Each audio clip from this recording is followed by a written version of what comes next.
불변의 법칙이라고 하는 책에 이런 내용이 나옵니다. 그 아마존의 그 창업자인 제프 베이조스가 앞으로 10년 동안 무엇이 변할 것 같냐는 그런 질문을 많이 받는다고 합니다. 그런데 그 글에는 이 제프 베이조스가 그런데 앞으로 10년 동안 무엇이 변하지 않을 것인가 하고 질문하는 사람들은 거의 없다고 합니다. 사실은 이게 더 중요하다고 봅니다. 그 책의 저자는 변하지 않는 것들이 중요하다고 책의 내용들을 써나가고 있습니다. 여러분, 엄청나게 빠르게 변화하는 세상 속에서 변하지 않는 것들이 있습니다. 시간이 아무리 많이 흘러도 그 예전이나 지금 여전히 중요한 가치를 갖고 있는 것들이 있습니다. 오늘 우리가 말씀 속에서 성경에 기록되어 있던 그때에도 중요했고 오늘 우리의 삶에도 여전히 중요한 것, 그것에 대해서 같이 함께 살펴보고자 합니다. 오늘 우리가 읽었던 오늘 이 본문 말씀의 저자는 이 스가랴 선지자입니다. 포로 귀환 후에 사역했던 선지자입니다. 지금으로부터 하면 약 2500년 전에 있었던 일이고 그때 사역했던 선지자입니다. 이 고레스왕의 칙령으로 이제 바벨론에서 예루살렘으로 돌아오게 되었습니다. 그 돌아오게 될 때 그 포로 귀환자들을 이끌었던 정치적인 지도자가 누구였냐면 총독 스룹바벨이었습니다. 그리고 종교적인 지도자는 대제사장 여호수아였습니다. 자, 이들이 예루살렘에 돌아왔습니다. 그래서 스룹바벨과 여호수아가 다시 성전을 지으려고 했습니다. 그래서 예전에 그 솔로몬 성전이 있던 자리에 성전 기초를 놓았습니다.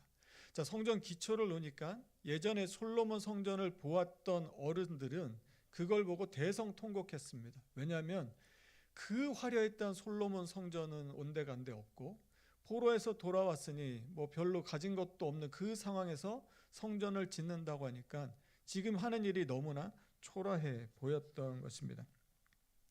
포로 생활을 끝내고 돌아오기만 하면 모든 게 다 잘 풀릴 줄 알았습니다. 근데 막상 예루살렘에 와보니까 아무것도 이게 녹록하지가 않았습니다.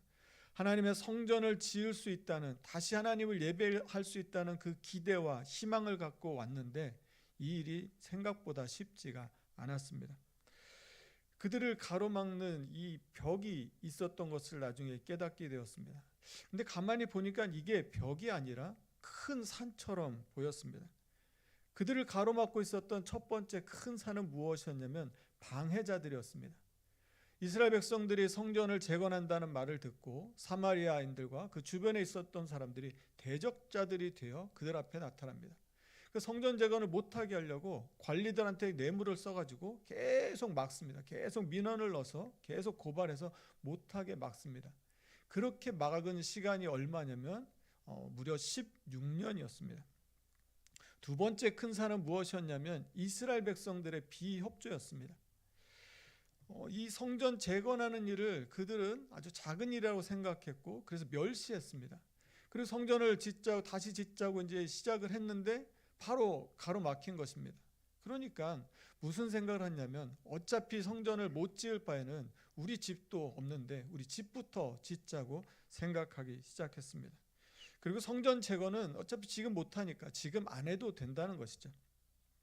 자기들의 그 집을 짓고 집을 꾸미는데 돈과 시간과 마음을 다 쏟습니다. 이런 이스라엘 백성들의 모습을 보고 학개 선지자가 학개 1장 2절과 4절에서 이렇게 말합니다. 세번역 성경으로 제가 한번 읽어드리도록 하겠습니다. 만군의 주님께서 이렇게 말씀하신다. 이 백성이 말하기를 때가 되지 않았다. 주님의 성전을 지을 때가 되지 않았다고 한다. 성전이 이렇게 무너져 있는데 지금이 너희만 잘 꾸민 집에 살고 있을 때냔 말이냐. 백성들은 아직 성전을 재건할 때가 아니라고 말합니다. 그런데요, 성전을 재건하지 않겠다는 게 아닙니다. 지금은 그걸 할 때가 아니라고 말하고 있는 것이죠. 좀 상황이 좀 나아지고 좀 형편이 좀 괜찮아지면 그때 다시 하면 되지 않겠냐는 것입니다. 마음이 그렇게 흩어지니까 재정적으로도 이게 모아지지가 않습니다. 외부에서는 방해를 계속 받습니다. 그리고 시간은 점점 흘러가고 있고 이 일을 같이 해야 될 백성들은 지금은 그걸 할 때가 아니라고 볼멘 소리를 하고 있습니다. 백성들의 마음은 다 이미 다 흩어져 버렸고 각자 자기 살 궁리만 하고 있는 현실입니다. 그렇다고 스룹바벨 혼자서 자기 혼자서 성전을 짓는다는 것은 이건 말도 안 되는 것입니다. 그리고 많은 경비가 들어가기 때문에 돈도 많이 필요했습니다. 이런 상황에서 스룹바벨은 지금 아무것도 할 수가 없습니다. 그리고 뭘 어떻게 해야 할지 모르는 상황이었던 것이죠. 오늘 본문 말씀은 바로 이 상황에서 스가랴 선지자를 통하여 하나님께서 스룹바벨에게 주시는 말씀입니다. 우리 6절 말씀 같이 함께 읽어보도록 하겠습니다. 6절 말씀입니다. 같이 읽습니다. 시작. 그가 내게 대답하여 이르되 여호와께서 스룹바벨에게 하신 말씀이 이러하니라. 만군의 여호와께서 말씀하시되 이는 힘으로 되지 아니하며 능력으로 되지 아니하고 오직 나의 영으로 되느니라. 성전을 다시 지을 희망이 전혀 보이지 않습니다. 그때 하나님 뭐라고 말씀하시냐면 그 일은 힘으로 되지 아니하고 능력으로 되지 아니하고 오직 나의 영으로 성령으로 된다고 말씀하십니다. 여기서의 힘은 이 막강한 이 노동력을 뜻합니다. 예전에 솔로몬 성전을 지을 때 그때 고용되어 있던 그 많은 노동자들의 그 노동력을 뜻합니다. 그리고 이 능력은 노동자들이 갖고 있었던 그 강력한 힘을 말합니다. 그리고 이 두 단어는 이 전쟁에서의 이 어떤 군사들, 어떤 군대의 그 힘을 나타낼 때 사용되는 단어입니다. 여러분 생각해 보십시오. 성전을 짓는다고 하면 누가 봐도 당연히 이러한 힘과 능력이 있어야 하는 것이죠. 이것 없이 성전을 짓는다는 것은 말도 안 되는 것입니다. 그런데 지금 하나님은 뭐라고 말씀하고 계시냐면 지금 필요한 건 그게 아니라고 말씀하십니다. 오직 나의 영, 오직 하나님의 성령으로 된다고 말씀하고 있는 것이죠. 여러분 이 말씀이 쉽게 납득이 되십니까? 상황을 보면 지금 아무것도 할 수 있는 게 없는 상황입니다. 그리고 누군가 다른 것들을 의지하지도 말라고 하십니다. 그리고 오직 성령님만 의지하라고 하시는데 주변에 방해가 좀 없었다면, 시간이 좀 여유가 좀 있었다면, 누군가 조금 도와줬다면, 내가 좀 더 열심히 했다면, 그리고 내게 돈이 조금만 더 있었다면 하는 생각이 아마 들었을 것 같습니다. 그런데요, 하나님은 뭐라고 말씀하시냐면 그게 아니라고 말씀하십니다. 지금 필요한 건 그게 아니라 성령이라고 말씀하십니다. 그런 걸로 되는 게 아니라 오직 성령으로 되는 거야 라고 하나님이 말씀하고 계신 것입니다. 사람도 없고 돈도 없고 시간만 흘러가는데 여러분 어떻게 성령으로 성전을 짓습니까? 여러분 이 말씀을 들으면 혹시 그런 반문이 좀 생기지 않습니까? 아니 왜 성령입니까? 어떻게 성령으로 성전을 짓습니까? 이게 말이 됩니까? 여러분 혹시 여러분의 삶에는 좀 부족한 것이 없습니까? 이게 조금만 더 있었으면 내 삶이 좀 더 나아졌을 것 같다고 생각하는 그런 부분들은 없습니까? 주님은 우리에게 이렇게 말씀하십니다. 힘이 아니라 능력이 아니라 성령으로 하는 것이라고 말씀하십니다. 지금 가장 필요한 것은 다른 게 아니라 오직 성령이라고 우리 가운데 말씀해주고 계십니다. 여러분 그렇다면 왜 성령이라고 우리 주님이 말씀하신 것일까요? 우리 7절 말씀을 보시면 왜 성령인지를 우리가 알 수 있습니다.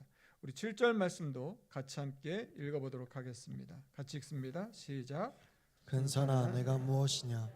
내가 스룹바벨 앞에서 평지가 되리라.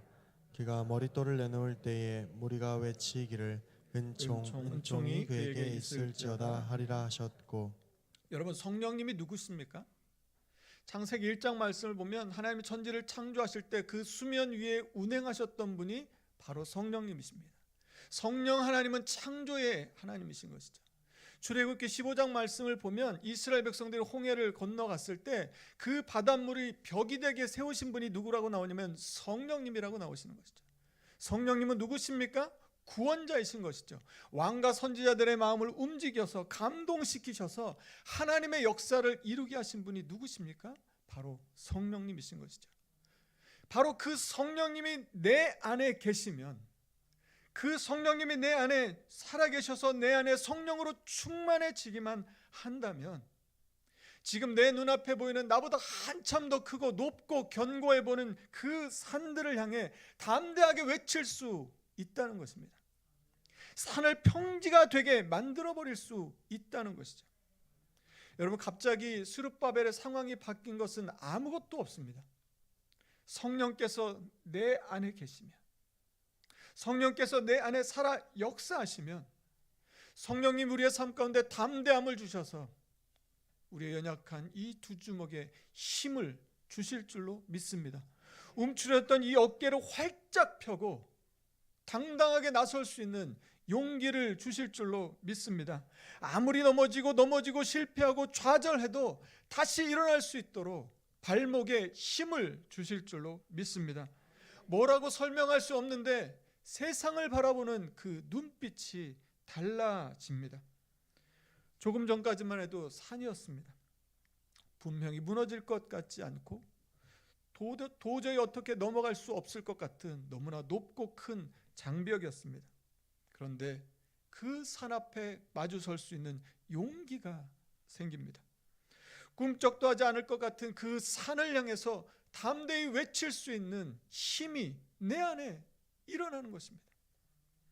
큰 산아, 내가 무엇이냐? 내가 평지가 되리라. 큰 산아, 내가 무엇이냐?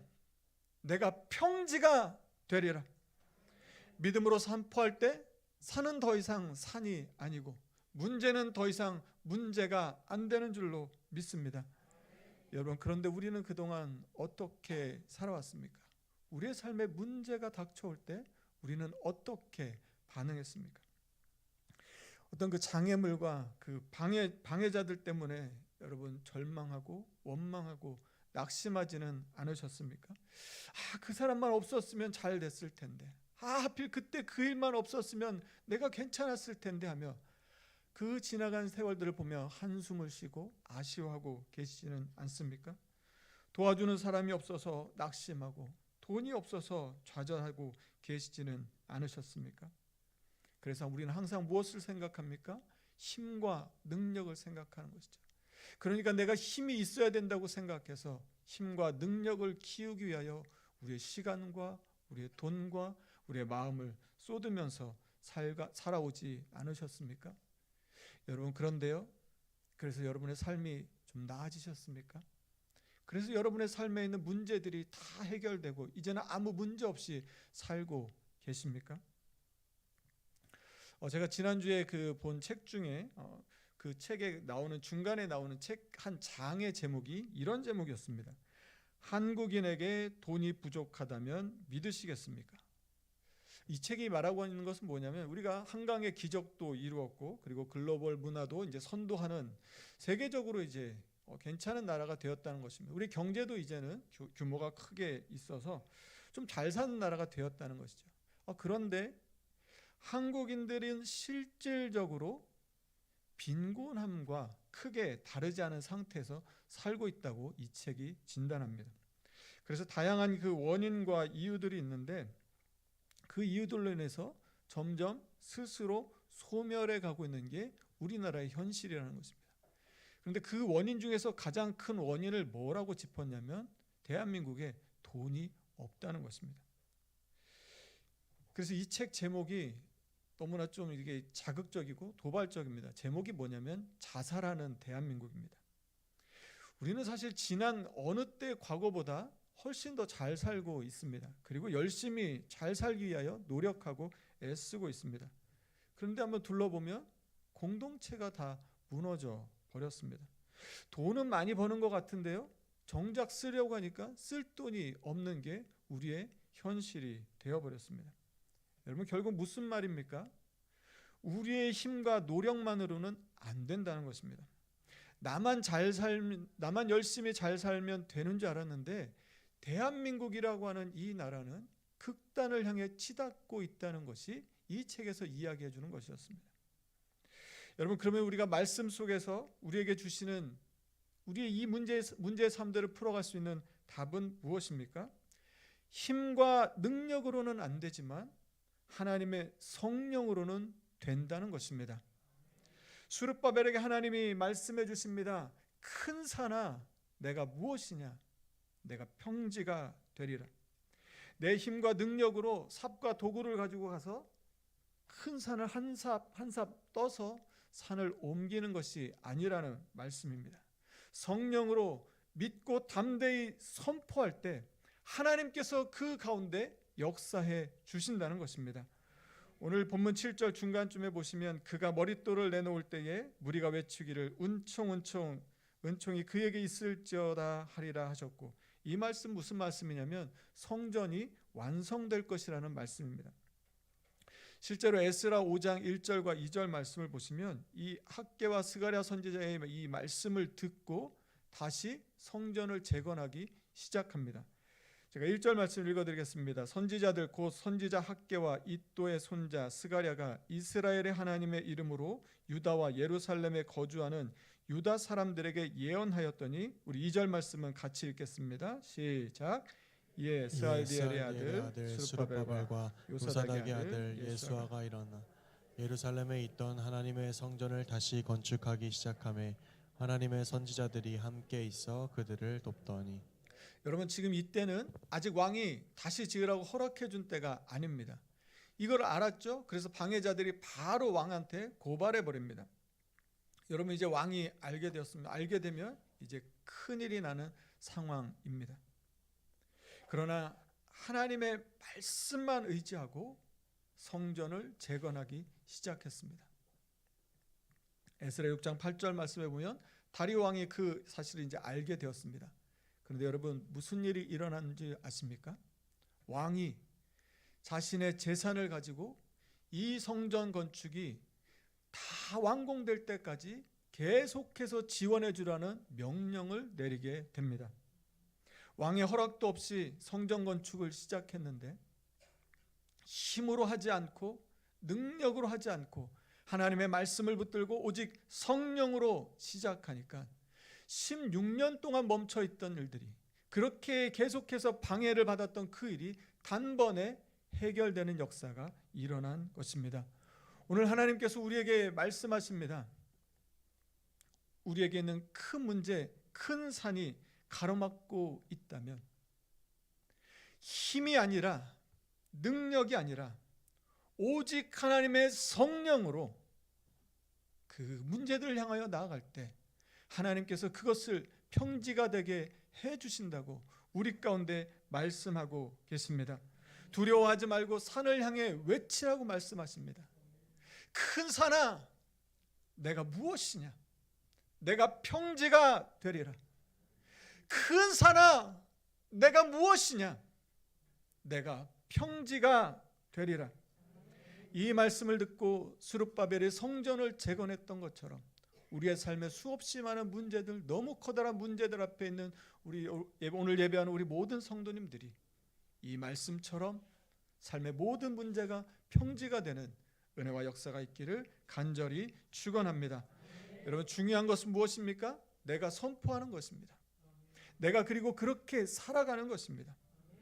여러분, 우리 가족들이 어떻게 살아가기를 원하십니까?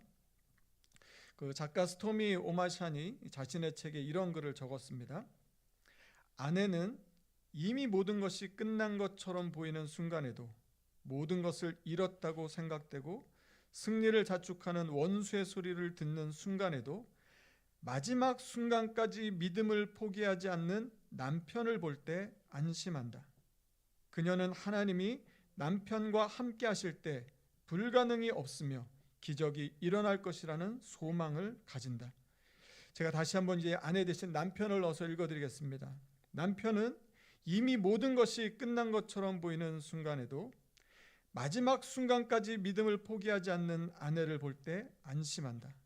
그는 하나님이 아내와 함께 하실 때 불가능이 없으며 기적이 일어날 것이라는 소망을 가진다. 여러분, 힘이 없고 능력이 없으면 무기력하게 무너지거나 도망치거나 숨어버리시지는 않으셨습니까? 여러분의 가족들이 인생의 큰 산을 만났을 때 한번 제대로 외쳐보지도 못하고 뒷걸음질 치는 그런 삶을 살기를 원하십니까? 그게 아니라면 우리 가족 중에 누군가는 이렇게 믿음으로 살고 믿음으로 선포할 수 있는 사람이 있어야 할 것입니다. 누가 그 사람이 될 수 있습니까? 누가 그 사람이 되어야 하겠습니까? 오늘 예배드리는 저와 여러분이 그렇게 믿음으로 선포하는 그런 사람 되기를 간절히 소망합니다. 오늘은 성령 강림 주일입니다. 그리고 5월 24일은 우리 혜성교회 창립일이 있는 그 주일입니다. 이제 우리 교회를 한번 생각해 보겠습니다. 우리 교회 앞에 놓여 있는 큰 산은 무엇입니까?